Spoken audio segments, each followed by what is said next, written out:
Well, good afternoon, good evening, good morning, wherever you are. Welcome to Space Oddities. We're here for the launch of the Intuitive Machines IM-2 lander to the moon. And I'm joined this evening by Daz. How are you, Daz? Lovely, thank you. I've been looking forward to this. Of course, this is there's a whole plethora. Do you like that plethora of A moon whole landers plethora. going to the moon? So yeah, Yeah, I mean, this is you yeah, carry on, mate. sorry, I was going to say, I don't know whether you know this, viewers, but over the next 2 or 3 years, there are 13 countries launching missions to the moon, all very exciting. So things are beginning to hot up. We've had the launch of Blue Ghost, which is now orbiting the moon, due to touchdown on March the 2nd. And tonight, we hope to have a successful launch on top of a SpaceX Falcon 9 of the IM-2 lander. And we get 14 minutes now before liftoff. It's scheduled for, God, I can't remember. 17 minutes past 12. 12. So I'm getting UTC. my time zone. UTC. Yeah. 17 minutes past 12 UTC. And things appear to be progressing well at the launch pad. We're joining the coverage from NASA Spaceflight this evening, and we're hoping for a good mission.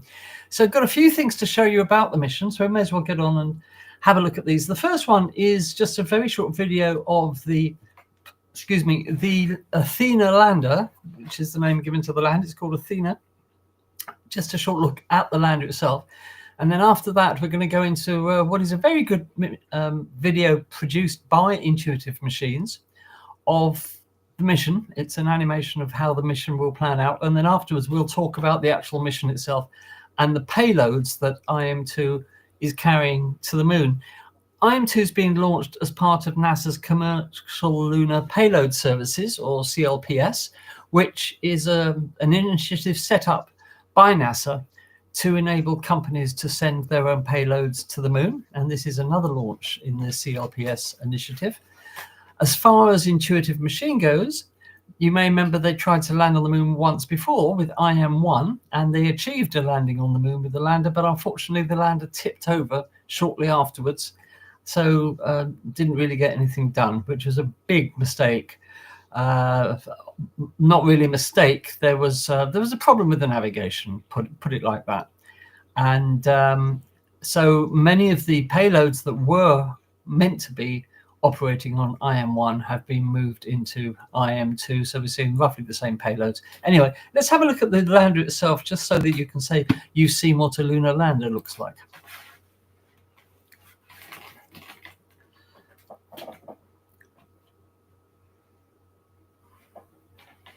So no sound on this, but this is the Intuitive Machines lander. This is the drill that is going to drill down into the lunar regolith and get below the regolith.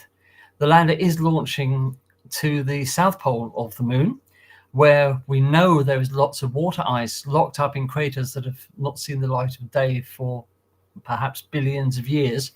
So they're going to try and drill down to obviously try and find that ice.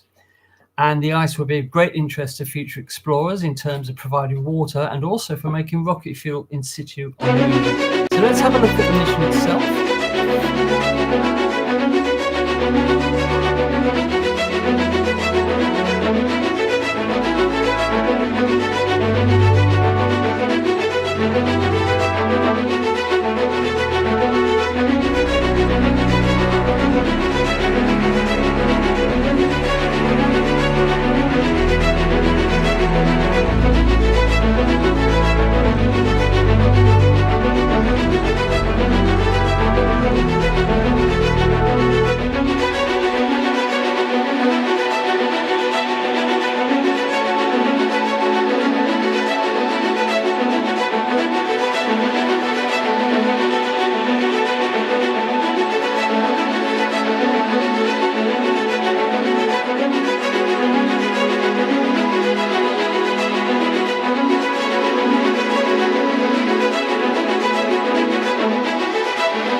So there we are. So that's a nice animation of the mission.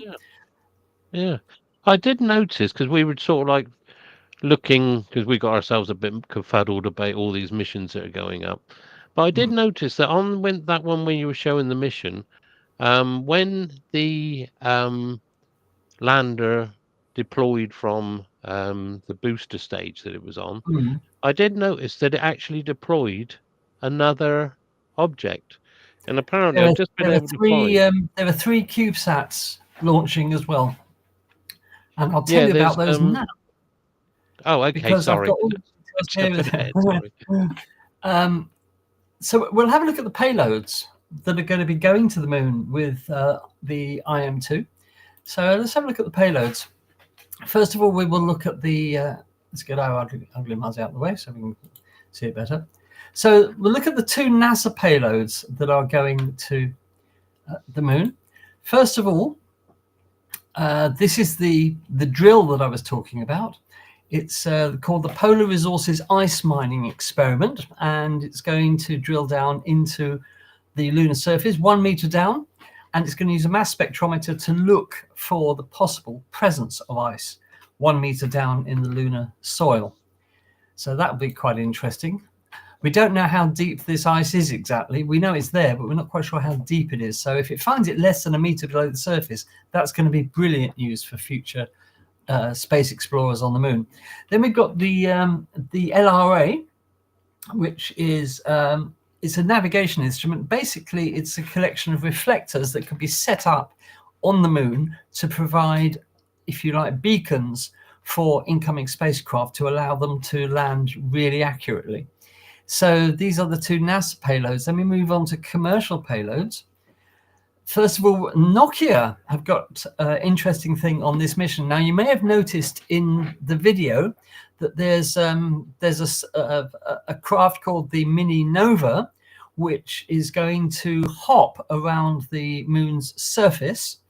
And the Nokia payload is a 4G network that is going to be set up for communicating with that hopper.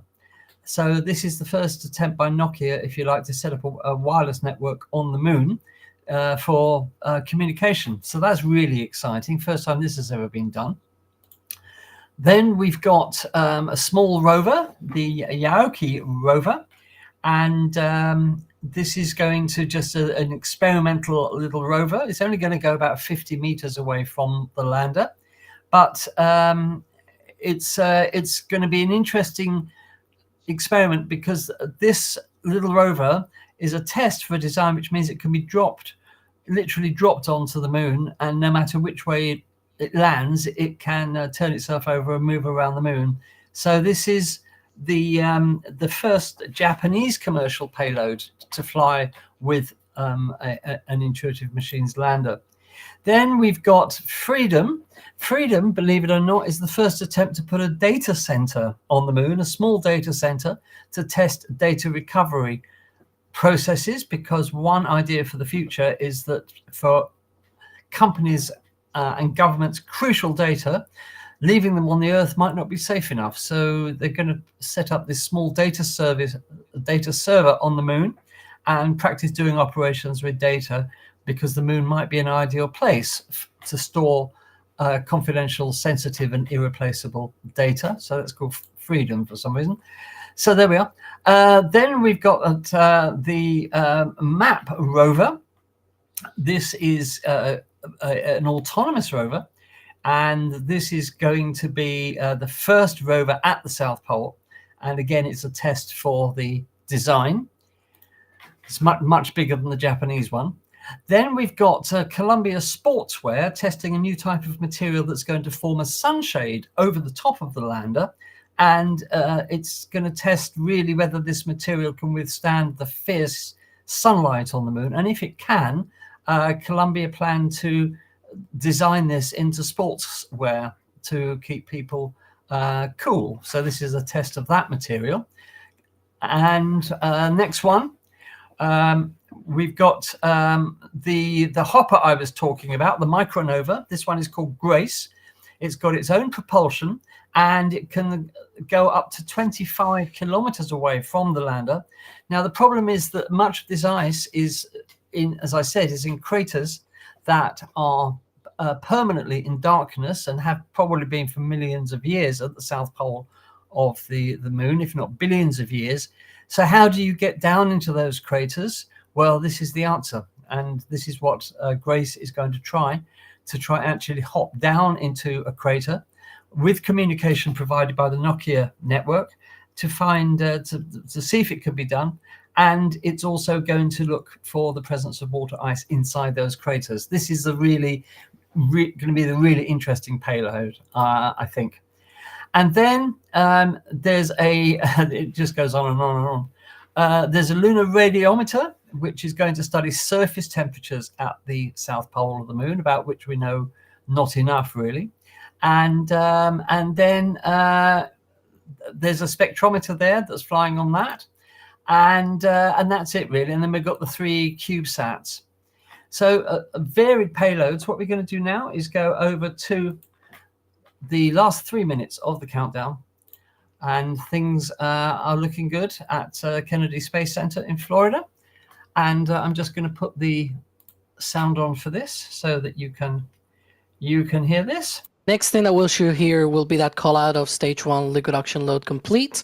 And then the second stage will do the same. And once that happens, we'll see the Stromback vent coming back again for clearing all of those lines and getting rid of all of the nasty stuff that could be quite of a nuisance at liftoff. That's Stage 1 lock load complete. Lunar Trailblazer. There it This is. this is one of the CubeSats that's flying with.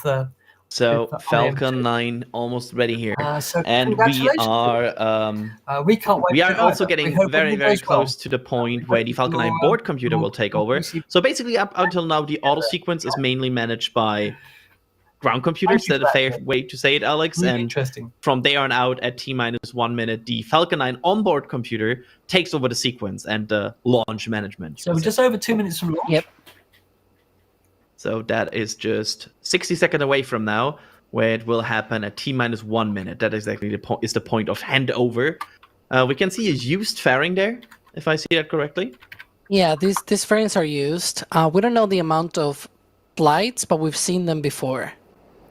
Because they have serial numbers, and so we've seen those serial numbers on other missions before. Stage 2 lock load complete. There it you go. is. Falcon 9 is now fully loaded. Yep, Falcon 9 is fully fueled. Next thing that will happen, it will now start to pressure the tanks for flight. And in 30 seconds from now, the Falcon 9 onboard computer will take Ground gas over. closeouts. Yeah, the ground gas closeout. Let's see if you can hear them, actually. That sounds. Yes. 20 seconds until we get that call for internal power. Wonderful. Oh, it sounds so alive. Look at that.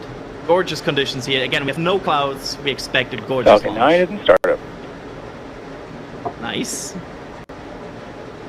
Next up will be the launch director verifying go for launch at about T-minus 35 to 40 seconds. LD, go for So, launch. a bit early today, but there is the go for launch, which means the IM-2 lander, the Nova Sea lander, Athena, is cleared to launch to the moon on a Falcon 9 rocket in T-minus 30 seconds from now. We'll leave you for terminal account so you can enjoy the pad sounds, but from our side here, good luck IM-2 and good luck Falcon 9 on the upcoming flight. T-minus 15. Looking good. Oh, T-minus 10, 9, 8, 7, 6, 5, 4, 3, 2, 1. Ignition and liftoff. Go Falcon, go intuitive machine. IM-2 is away. Vehicles pitching down range. M1D propulsion is nominal.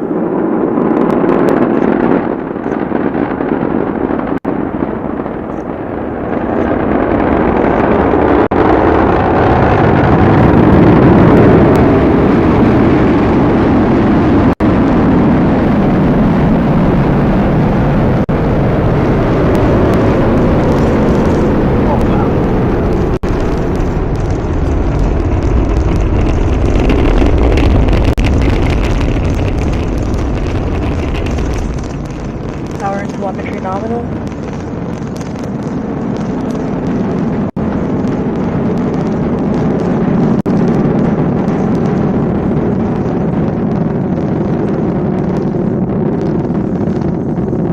Falcon 9 is supersonic.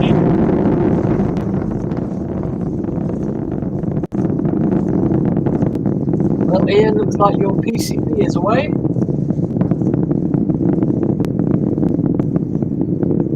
Max Q. That must be an amazing feeling to have a direct hand in all of this. Yeah, we may be in the chance of jellyfish. I guess the sun in the USA has only just gone down, so fingers crossed for the jellyfish. But that's a lovely sight.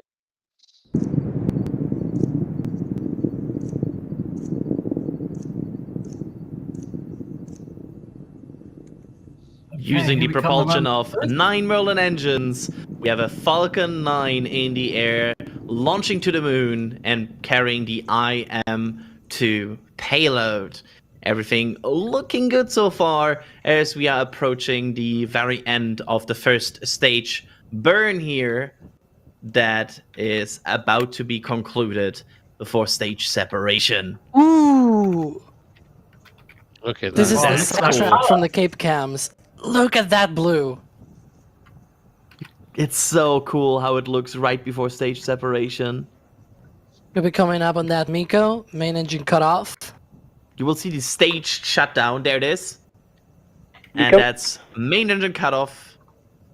Stage separation confirmed. Good. And there is Whoa, the look at beautiful... that. Ooh, The limb Wow, of the look at Earth. Wow. that's So beautiful. That Back looks ignition. fantastic. And we have a successful Merlin vacuum ignition. How long is that first burn? It should be about 6 minutes. Yep. Should be shutting down around T plus 7 minutes and 55 seconds. I had the wrong timeline open here. I suddenly read hot stage status and I was like, oh no, wrong timeline. Yeah, that's probably another flight coming up soon. Yeah. Meanwhile, the first stage you can see there, it has a... Okay, we'll just cut the audio for that for a second. So there we are. I mean, that is, what do you think, Daz? Absolutely That was amazing. amazing, yeah. And I know Ian Darth Card Convict was holding his breath. Well, of course, he's got flesh in the game, as they say. Being a Absolutely. designer of a single board computer PCB layout design for the Lunar Oh gosh, Trailblazer. he says the same design's also going on Dragonfly. Oh, okay. Oh, well done. Yeah, that's if I might say so, that's even more exciting. It's a few years away yet, of course, Dragonfly. but we can't wait for Dragonfly, Mhm. Ian. It's going to be an amazing mission. Well done, sir. That is certainly something to tell your That's a feather in grandchildren, your isn't cap, it? yeah. I've just thought, Well, I mean, sorry, carry on.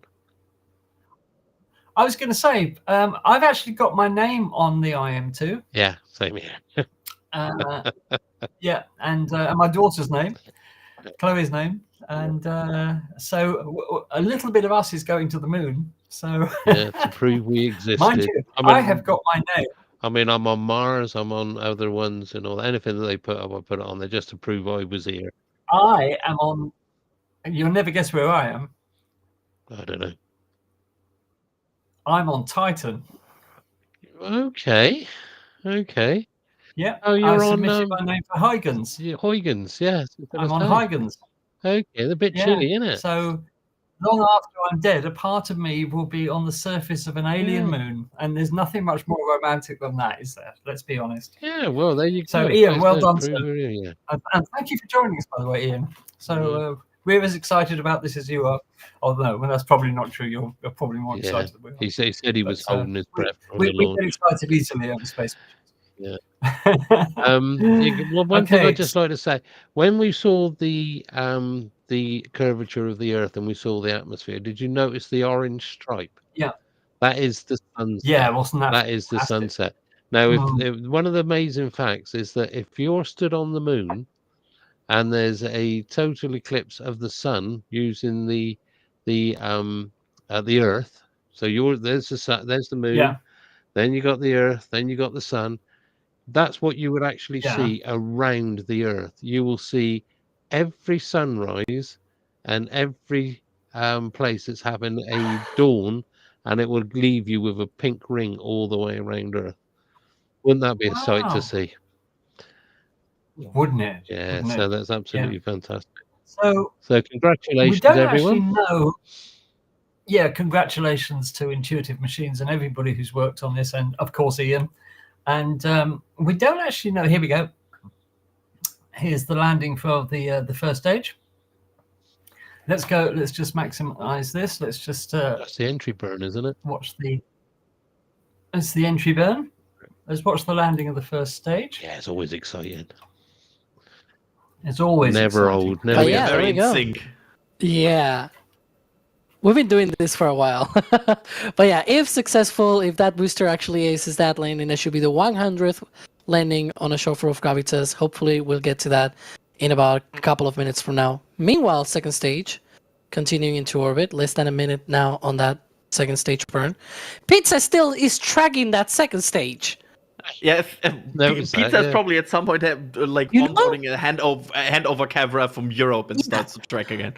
Yeah, for people that do not really grasp how complicated this using is, terminal that thing is almost 22,000 kilometers per hour and approaching the horizon from the Cape. Okay, like that thing is really complicated to track, and he's still tracking that.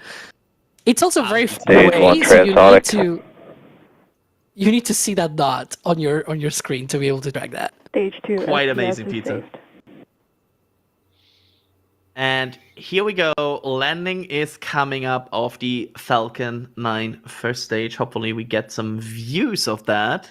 And unlike on Starlink missions, we'll see first shutdown. the MVAC shutdown. There it is. And then the landing of the first stage. On Stage Starlink one missions, landing it's burn. the opposite. Nominal Landing parking burn, please. orbit. There it Here we is. are. And looking good. You can see the grid fence wiggle. Landing leg deploy. And here comes the landing legs. Oh, there it is. And bingo, right in the Stage center. one landing confirmed. Again, they've done it again. B1083 Absolutely. lands for 9th time. Good. So, Daz, I don't think we actually know exactly when or how long after the IM-2 is going to be deployed. No. Have you got it on that chart that you were showing earlier? In the power pass, the press pack. I don't think it was in the press pack. No, it didn't give a timing. Okay then. Yeah, we've Well, I'm actually going seen. to tell us. Well, I think there's. We've actually seen the lander now itself inside the fairing. So this must be coming up for fairing separation then. I think the fairing's already gone because they just showed an external view and you could see the legs of the lander. So I think the fairings have already gone. There it is. Oh, I'm looking at an old, bit of a delay on that one. Yeah, because I think there'll probably be a second burn. I don't know whether it's going to be when it leaves. Actually, I don't know. Without actually, let me just see if I can find. See if you can find anything. Yeah, see if I can find it. I mean, I don't know whether they're going to do an orbit or more than one orbit before deploying, or whether it's going to deploy now.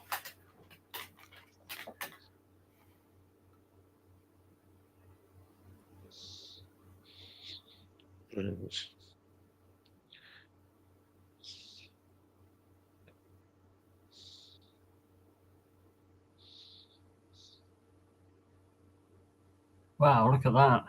Yeah, Looking all good. brand new and everything. I hope we do get to see it deploy. I just want to see the lander go off into the... I think it's going to be a into the little while because I distance. think there'll be a second burn, possibly on the second stage, the booster stage for the actual Right. thing. I'm not sure. Let me just trying to.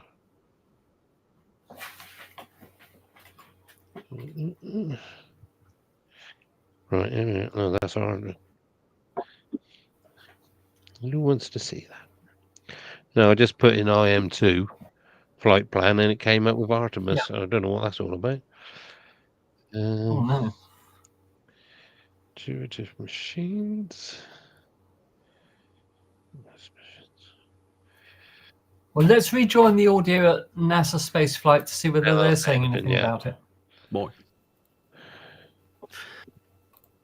We'll be Okay. around for a while, right?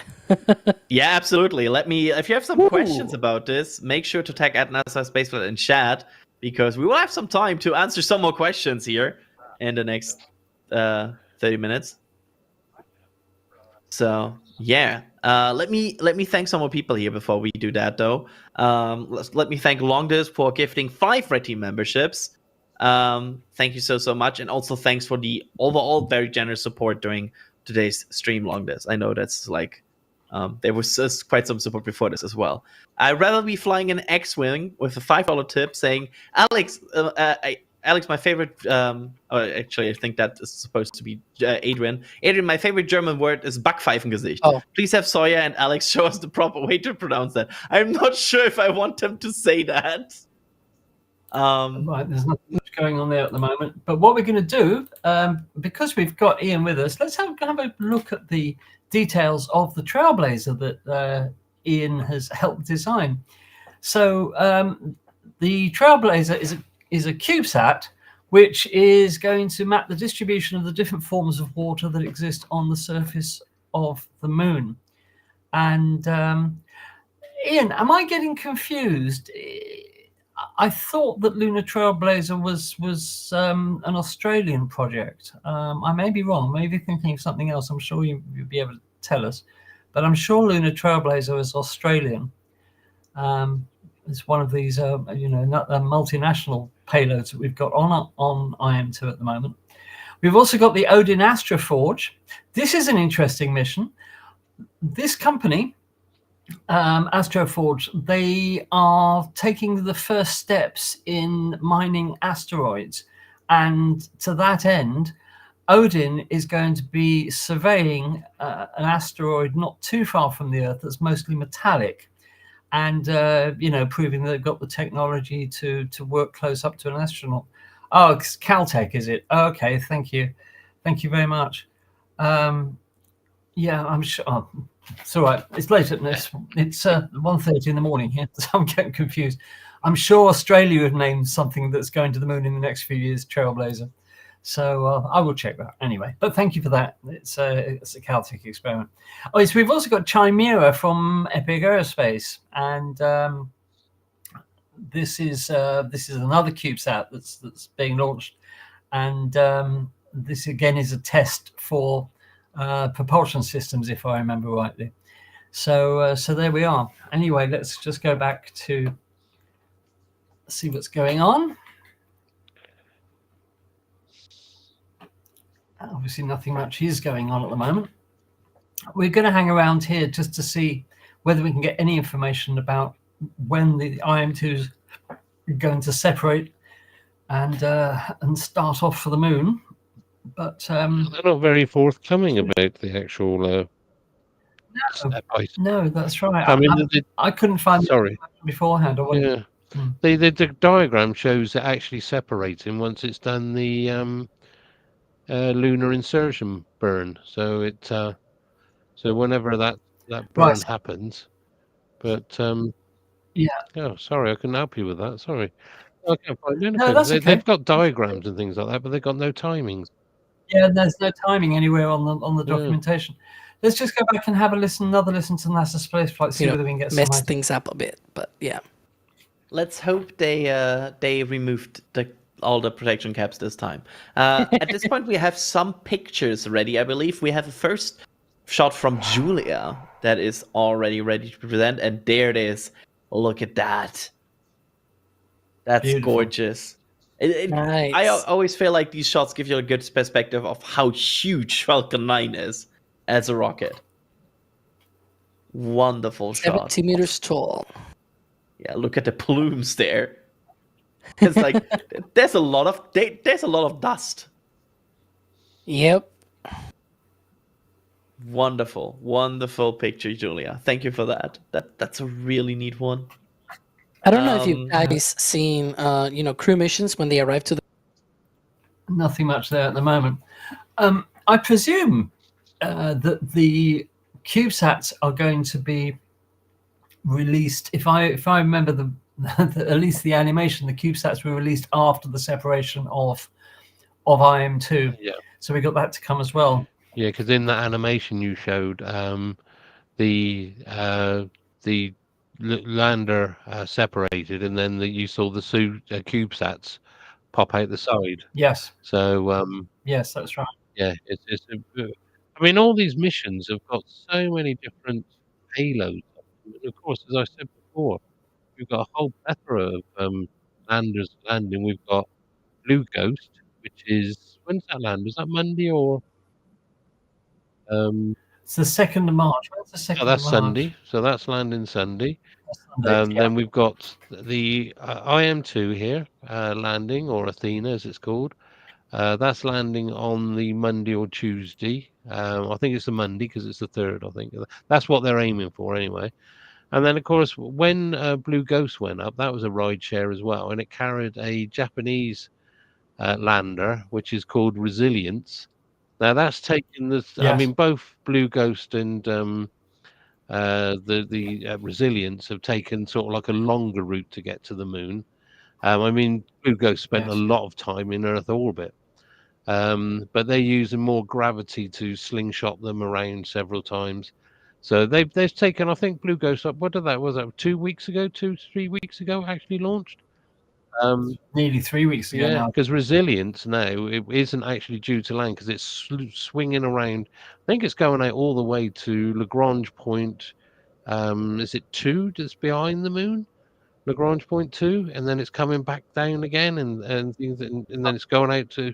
It's swinging around all over the place, but it's not actually going to land until end of May, until end of May, April. So it's got a long way to go itself. But all these machines have got all these different technologies on them, all these like the Trailblazers and everything else. I must admit, I do like the names of some of these, Odin and there's all sort of like gods and very, very these, Norse. Yes, very Norse. So well, Athena's Greek, isn't she? Greek and Roman. But yeah, It says on the screen here that they're sorry, no, you carry on. No, it just said on the screen here that they're awaiting payload separation. Okay. So it must be going to happen soon, if that's anything. Yeah, they've taken off the timeline at the bottom, which is a bit of a nuisance. Let me just go and try and find something. But yeah, we've got so much to look forward to, and of course, all this is geared towards, a lot of it, to Artemis, to hopefully prepare for boots on the moon again. So yeah, I mean, they're going out there to discover whether there's water at the poles. The little hopper is actually going to hop into a crater and analyze everything that's in the shade. So it's going to be very, very cold for it. I think it's planned to do 5 hops. But I think I did read somewhere also, if it loses communication with the ground, they've programmed it to do the hops on its own anyway. So let's just hope they can get the data back if they've lost communication. So, but I suppose it's just in case it falls gets under a ridge or something. But yeah, it's going to be hopping around in the crater. Because I'm just trying to think, what was the name of the crater it's landing next to? So that's where it's popping into. yeah.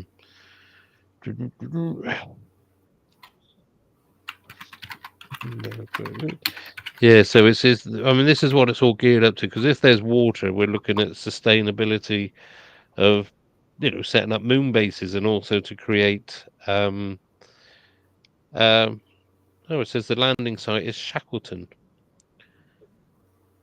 Yes, it's Shackleton. Yeah, connecting ridge. But it did. Shackleton. Yeah, Shackleton is, if I remember right, it's a big crater. It's about, I think it's the best part of 20 kilometers across or something. It's a big crater. Let me just check that. Yeah, it's So just reading the micronova.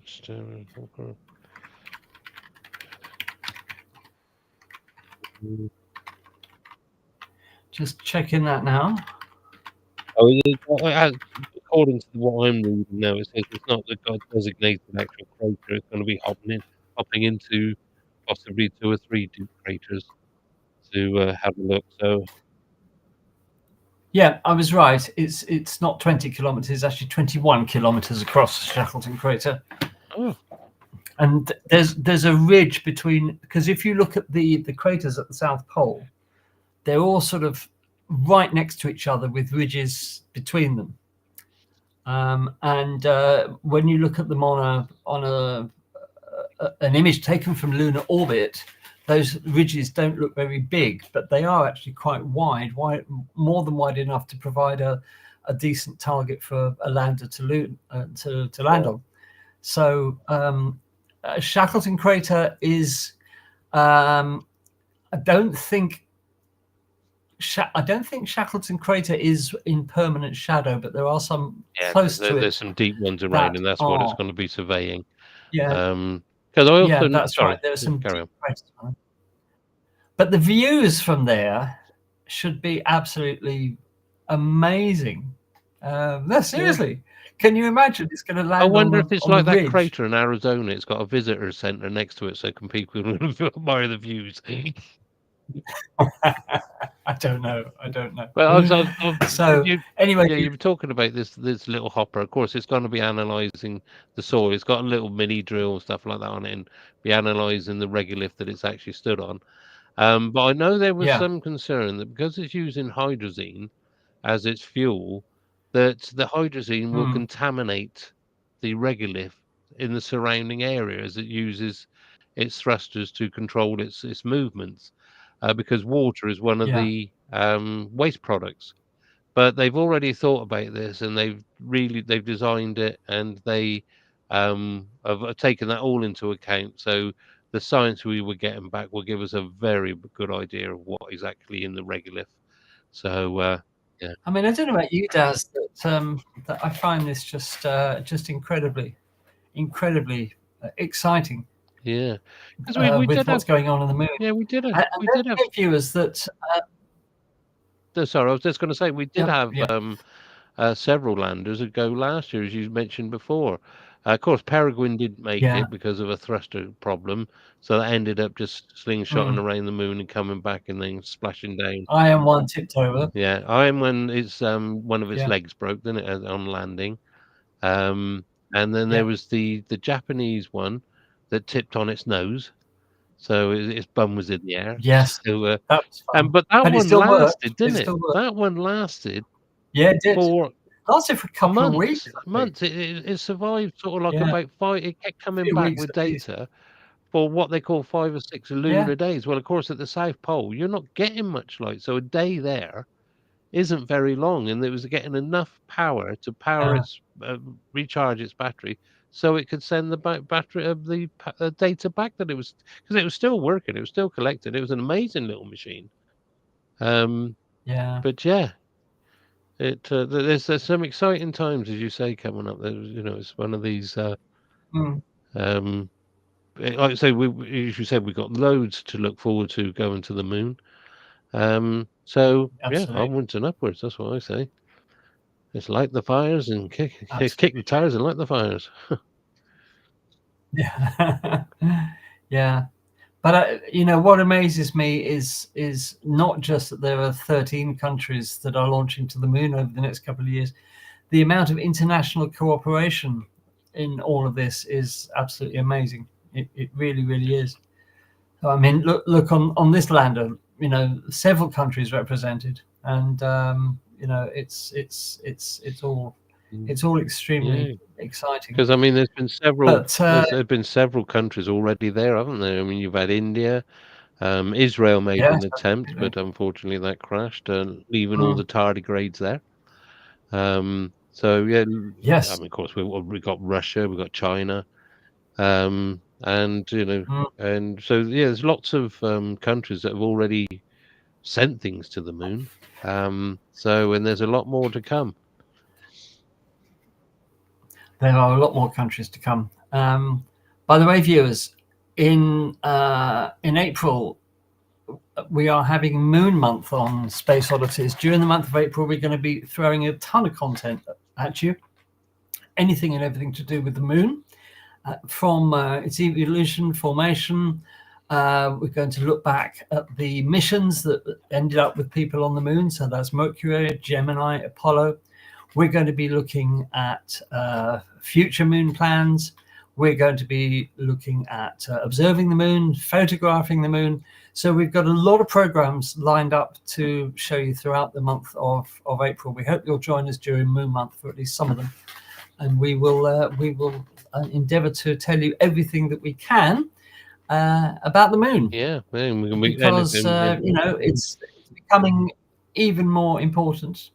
China, of course, have got plans to put people on the moon by the year 2030 and establish a permanent base there in an initiative with Russia. I don't know whether that initiative is still there. Haven't heard anything to the contrary. This agreement that China and Russia have to establish a permanent moon base. But it's going to be an exciting few years for lunar exploration. And I think we're going to find out a lot more. So anyway, let's just listen into NASA spaceflight again for a little bit to see whether we can hear anything that might be going on. Any clues as to when the lander is going to deploy from the Falcon 9? Sort of in the middle. That's lovely. There's the lander. Absolutely fantastic. Ooh, more pictures in the back channel as well. Oh, I don't know if you saw, Andy. Did you see a picture? I'm excited for these. There's some cool screenshots coming up here. Let me turn this off again. The picture of taken by the image taken up from Blue Ghost, back to Earth. So you had sort of like half the Earth, but because the surface of the actual lander itself was so shiny, it had a perfect reflection in the actual. Oh, really? It was absolutely gorgeous photograph. I think it only came out today. Absolutely. I only saw it today, but it was. I thought that's absolutely stunning. To you had the picture of the Earth taken between, I think it's the legs or something, and then you saw this absolutely perfectly smooth surface, and you could see the reflection. It was like a perfectly still pond. Then you had half the thing. It was absolutely gorgeous. But just to go on off at a little tangent here, and of course we've been hearing a lot about this comet and 2024, whatever it is, blah blah blah, that was which was possibly giving us a bit of concern about actually hitting Earth, which, from what I understand now, further investigations, it's almost definitely not going to hit happen now. No. But the moon still could possibly be a slight target. Now, Yes. I think it was possibly Tom, one of our fellow Space Oddities, actually posited the question: if the moon did get hit, what would that mean for Earth? Meteor showers. Lots of meteor showers, and of course, because this because this thing, it could either, if it hits when it's between the path of the asteroid, then you got the moon, then you got the Earth. If it hits the far side, that's all well and good as such. But you'd still get the meteor showers because of the gravity of the Earth will pull a lot of that stuff this way. But say it just misses the Earth and it hits it, and this moon is on the sun side, and it hits that side, then that's going to be quite spectacular. I was just wondering, what's your thoughts on what would you reckon? Like you say, when we know we're going to get a meteor shower, but is this thing big enough to actually cause a big problem with the moon? The thing is, until the James Webb Space Telescope carries out observations of the asteroid, which it's going to do very shortly, we won't know exactly how big it is. Estimates vary, anything from 50 to 90 meters across. So obviously its size has a lot of impact, if you forgive the pun, on how it would affect the Earth. It'll make a big hole, obviously, slamming straight into the moon. Don't forget the moon has no atmosphere, so any body approaching the moon is not going to be slowed down by an atmosphere, and it's not going to be, if you like, eroded by the atmosphere. So it's going to slam straight in. It's it's going to make a big crater. And also, it could possibly make the moon inaccessible, because you're going to have a lot of debris going to be floating around for quite a long time. So yeah, it's an intriguing situation. I mean, it is an interesting question, but it would depend on so many variables. Yeah, I mean, the thing is, I hope something happens, because I've got 20,000 hard hats that I bought specially for it, and now of course just one second out to Ian. He's got to go. So thank you for being here, Ian. Hope you've enjoyed yourself, and well done, mate, for having a hand in the design of the Trailblazer and Dragonfly, which is quite amazing. Yeah. Something to tell your grandchildren, Ian. So well done, mate, and we hope to see you back here on SpaceOddities soon. So thank you for watching, and sleep well. So that's Ian just gone. So we're still none the wiser about when the land is actually going to be deployed. They've taken the timeline off the bottoms, which is a bit. I mean, they keep showing the vacuum engine, so I reckon there's going to be a second ignition somewhere, but we've got no idea of the actual time. So so I just can't find anything about. No, because I mean, it's usually nice if they I mean, like when the Starship goes up, you literally get second by second blows accounts of what's actually going to happen as it goes up. So what do you think, Daz? Shall we wait for a little bit longer? If you wish, but when it could be quite some time. It looks like there's some venting on the actual booster there. Venting going on the engine, yeah. So don't know whether that's cool. Well, why would it cool the engine? It's in space. So yes. Yeah, because that was another thing. Is, I mean, some people turn around and say, "Oh yeah, it gets hot and it radiates heat." No, it doesn't. It's in a vacuum, so it can't radiate. How it actually dispenses the heat away, in effect, is because it goes orange. That is light. It's energy, and that's how it's getting rid of it, in the form of light. Yeah, hang on. Let's just listen into this, just in case there's something going on with this venting. Oh, typical. Obviously not.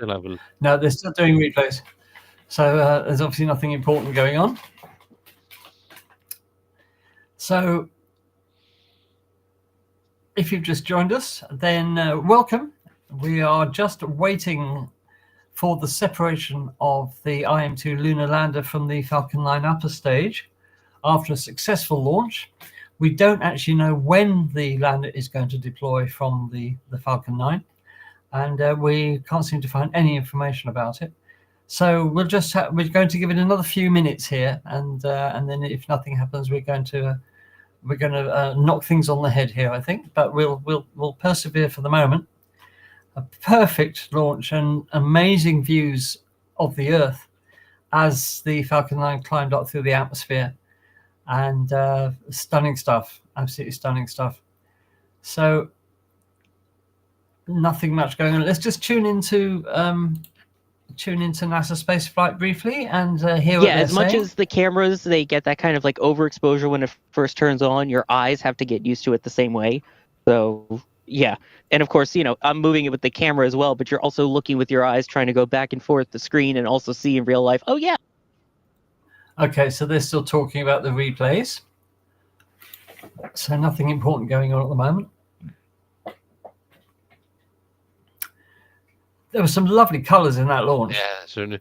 I always find night launches with the Falcon 9. So the colours can also vary a lot, dependent. It could be all Yeah. due to the exposures of the cameras or whatever. But Yes, they of course. do. But I just love when we're looking at them like they're tracking this one now. You've got the blue end of the tail, but when these go closer, you can actually see the plume expand, and you can see all the engines in the center of it as it slowly gets, because as it gets higher up, of course, there's less atmosphere, so less pressure, and the actual exhaust plume actually expands like it is now. You can see it. Look at the colors now. You know, it changes as it goes on. Beautiful. So I was a little bit disappointed we didn't get a jellyfish. But Yeah, well, kind of everything. no. Let's just listen in again. Normal. Basically, that's what happens when you chill down. You have to evaporate some of that gaseous oxygen. And watch out for that. Boom. There you go. That piece of ice was obliterated. I love it. But yeah, that gaseous oxygen leaves the engine, and so it sort of clumps into solid oxygen, and that's what you saw there flying off. That was fantastic. A little bit of oxygen ice, essentially. I suppose they've got fantastic. to prevent thermal shock. It is flying, and it's already halfway through its burn. As the burn will conclude at 37 minutes and 26 seconds. And then we are waiting, hopefully, confirmation of good orbit. Or like good burn, whatever. Whatever they want to call out. Yeah, this will send all 4 payloads into a translunar injection. So this is a translunar 2 of them will enter lunar orbit. The Odin spacecraft from Astroforge will actually fly by the moon. There we have the shutdown.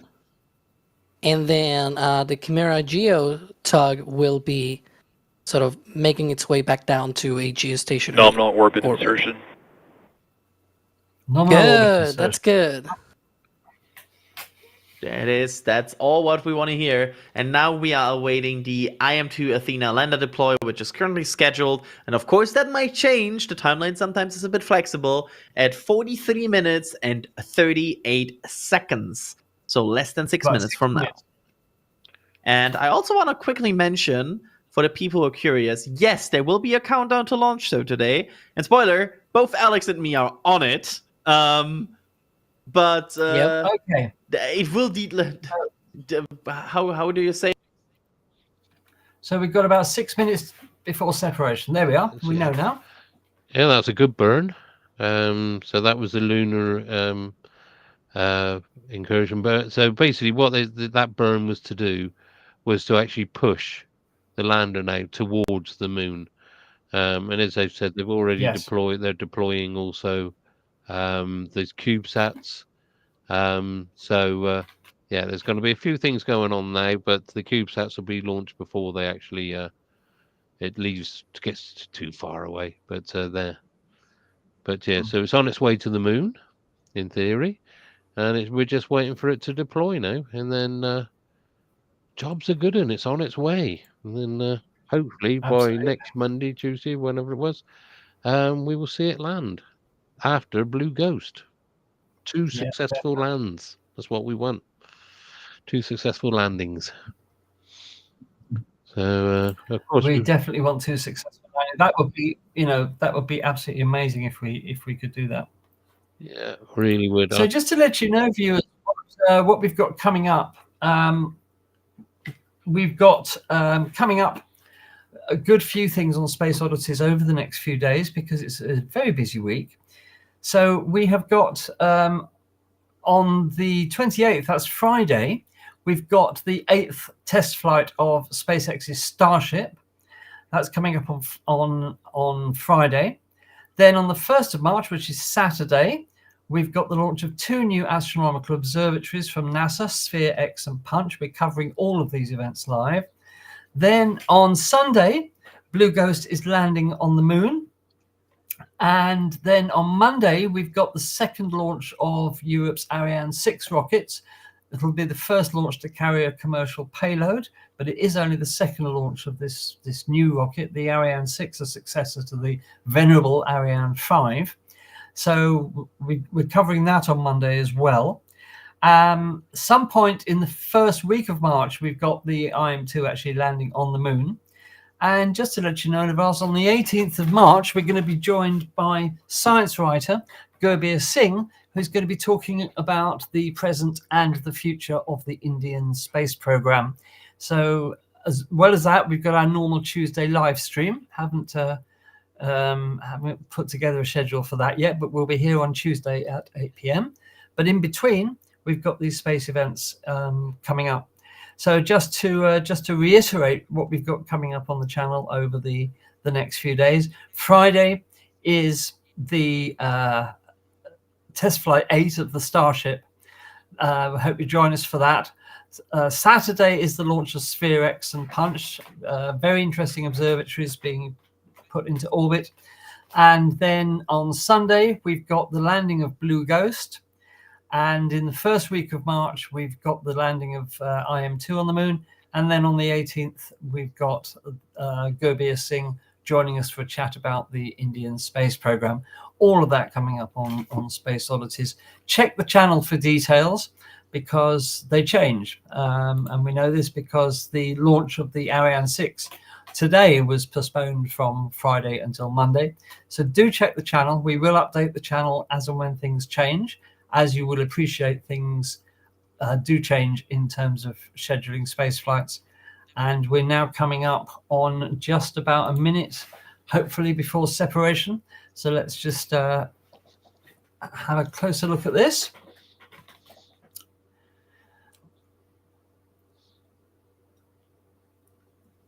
Really exciting stuff. Yeah, it certainly is. I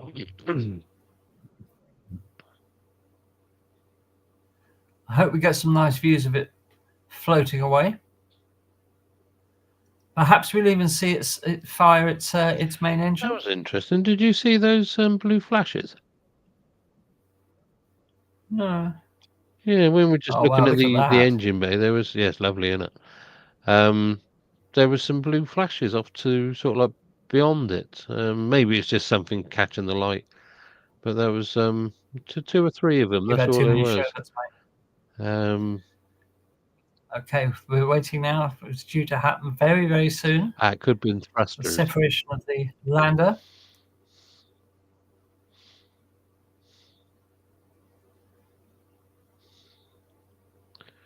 That's a beautiful sight, isn't it? Isn't it? Hope they realise they're pointing at the sun, not the moon. Yeah, it's that other thing in the sky. It's that other bright thing. Yeah, well, I'm assuming it's going to do a gravitational assist around the Earth. By the way, yeah. By the way, viewers, not sure who we've got watching us tonight. So if you are watching us, just say hi in the comments. There we go. There it is. There's the separation. It's on its own. Oh, wow. It's on its own. Straight into the sun. Pointed at the wrong one. I mean, seeing that pull away like that, it reminds me so much. Looking at those legs reminds me so much of the Apollo lunar landers when they left the command module. Now it looks like the actual boost. Looks like the second stage is sort of pulling Yeah, away. it's don't know whether it's orientating itself to dispense with those CubeSats that are there. It must, yeah. For the, I think we're looking at one of the CubeSats now. Yeah. So we're just waiting for the deployment of the CubeSats. As we said earlier, IM-2 carries 3 CubeSats, one of which is going to go to an asteroid that is thought to be rich in metal, not Psyche, another asteroid, and survey it as part of the first step by Astroforge to hopefully in the future mine minerals and asteroids. So we see now the lander disappearing off behind It's the eclipse in the sun. spacecraft. It's eclipse in the sun. Yeah, yes. And the second stage of the Falcon gearing up to release the CubeSats. And again, we don't know exactly when that's going to happen.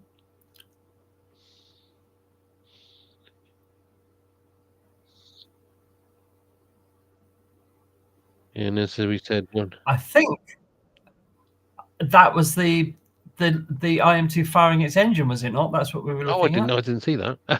I was busy watching the Yeah, I CubeSats. think I'll watch it on the delayed image I've got over here. So we're looking at Intuitive Machines mission control here. How different from the Apollo mission? Oh, look at this. Oh, that's lovely. No, that was just the lander coming away, going past the sort of like not blocking the sun anymore.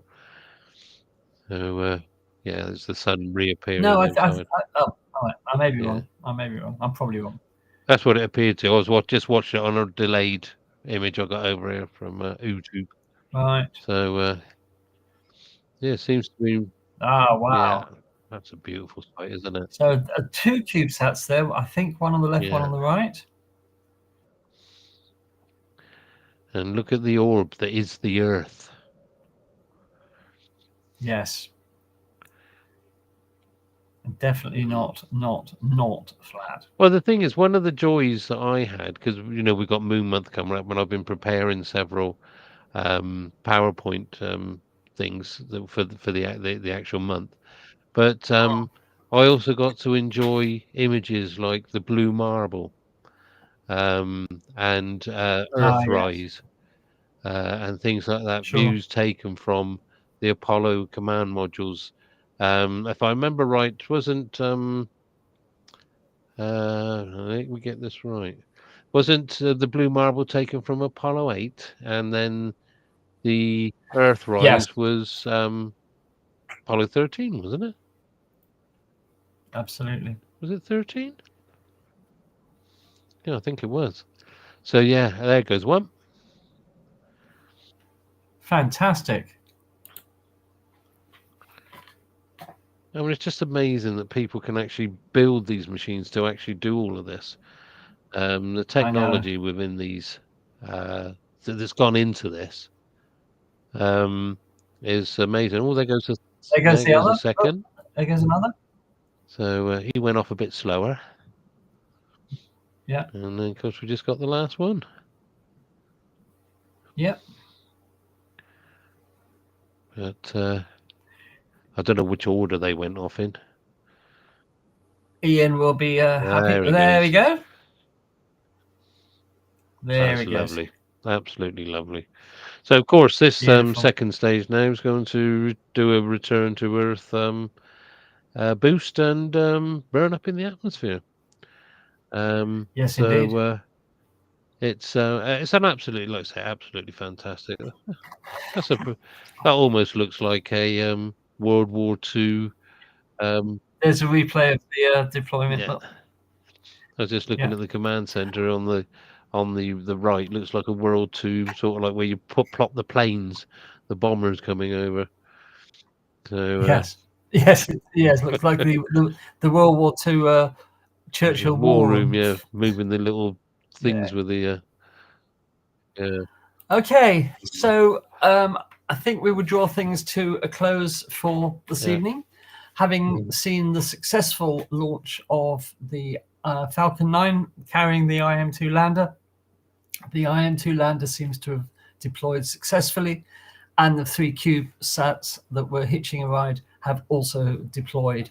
So 100% success. Oh, and the first stage landed on on the ship, the drone. Of course, I Still Love You. It was. Yeah. Yes, a successful landing of the first stage. I don't know if you noticed that on the table, when they just showed a picture of the table, there appeared to be what was a tin of nuts. Now, it's a tradition that when they launch something, they eat nuts. I know it's a NASA tradition that they always eat peanuts. So I don't know whether that's what that was. It certainly looked like it. So. Anyway, viewers, we're going to go to bed now because it's 2:00 here. So anyway, don't forget to join us on Friday for the 8th test flight of Starship. We are going to go live at 10:15 UTC in the evening. Sorry, I should say 22:15 UTC in the evening. That's 10:15 UK time. And we hope you join us for that. We plan to cover as much of that as we possibly can from launch to landing. So really looking forward to that. Can the SpaceX do another catch of the booster? Will the Starship survive the mission this time instead of blowing up like it did last time? We will have to wait They and found the fault for that, and they've corrected it. Yes, So, they have. They have. it was Yes, it was all to do with harmonics. So harmonica. So there we are. Don't forget, keep an eye on the channel over the next few days because we've got a lot of things coming up. And also, as I mentioned earlier, April on Space Oddities is Moon Month, where we'll be delivering lots of content throughout the month. Anything and everything to do with the moon and its exploration. So we look forward to you joining us for some of that. We'd like to thank those of you who are watching for joining us at this ungodly hour. So much appreciated. We do appreciate it. Don't forget, if you would like to support Space Oddities, then please, you can do so by buying us a coffee, and you can scan this QR code, or you can click the link in the chat to buy us a little bit of caffeine, and all proceeds go to keeping the channel running because we have bills like everybody else does. So that would be much appreciated. You can also make a donation directly to Space Oddities by clicking the super chat icon underneath the chat window. That's the one with the $sign on it, and that will allow you to make a donation directly. And again, thank you, and everything goes towards keeping us on the air, as it were, which we want to stay on the air, and we hope you want us to as well. So we've got a lot of stuff coming up over the next few days, and we're busy planning Moon Month for April. In March, we've got lots of interesting stuff coming up. Not sure what we have yet, but you can guarantee we will bring you more from anything to do with the universe as we. Because if you've got any favorite tales or stories or folklore that you like, then send them to us, and we will endeavour to put them up and relate them on the live show. That'll be great. Indeed. And yes, I mean, if you've got any favorite stories about the moon that you want to share, any favorite myths or legends, if you've seen a film that you liked about the moon, if you've read a book about the moon that you really like, tell us all about it. And to do so, it couldn't be easier yourself. Just write it in an email and address your email to moonmonth@spaceoddities.space. That's moonmonth@spaceoddities.space. And yeah, we'd love to hear from you. And if you would like to contact us about anything else, you can always do so at info@spaceoddities.space. That's info@spaceoddities.space. That's where you'll find us. So that's it. And thank you very much for your support tonight. Much appreciated. We do appreciate you spending your time with us. We hope you've enjoyed it. And please, if you want to get in touch, info@spaceoddities.space. We're always happy to hear from you. So that's it for tonight. So from Daz and myself, we'd just like to end by wishing you a very good night. Sleep well, and hope you can join us for the rest of the coverage over the next few days. Keep your eye on the channel, because dates and times for these live events may very possibly will change. Keep your eye on the channel and you'll see what's going on. And if you subscribe and hit the notification icon, you'll get a notification when we're going to go live anyway.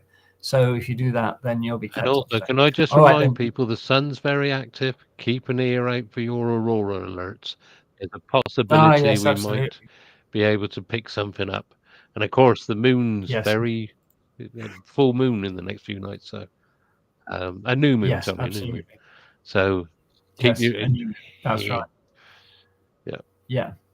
It's been a beautifully clear night here tonight. The stars are absolutely stunning tonight, so as I was walking back through the forest. So there we are. Anyway, good night, people. Thank you for being here. If we don't see you over the next few days, we'll be back with our normal Tuesday live stream at 8 o'clock UK on Tuesday. So we hope to see you at some point over the next few days. Take care, and from Daz and myself, looking up. Good night.